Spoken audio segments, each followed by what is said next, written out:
How to remove unknown Miniclip account in 8-ball pool. Hello everybody and welcome back to our channel. So let's get started without any further ado. For that, first of all, you want to go ahead and open the 8-ball pool application in your mobile device. Once you open the application, all you have to do is simply tap on the profile icon at the top left corner. And once you're inside the profile section, tap on the settings like icon.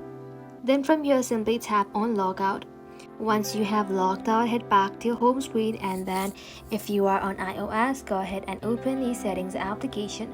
From here, tap on general, then tap on iPhone storage.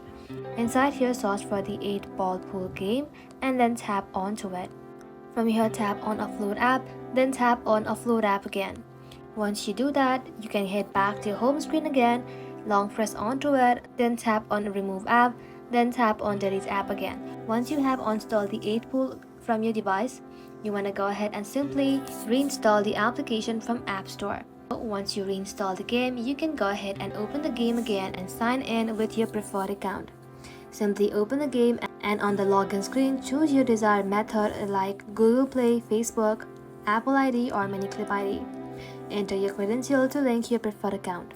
You want to make sure that you're logged into the correct Google or Facebook account on your device before launching the game. Also, avoid using multiple accounts simultaneously to prevent automatic logins to unintended accounts. Thank you all for watching the video till the very end and stay tuned until our next upload.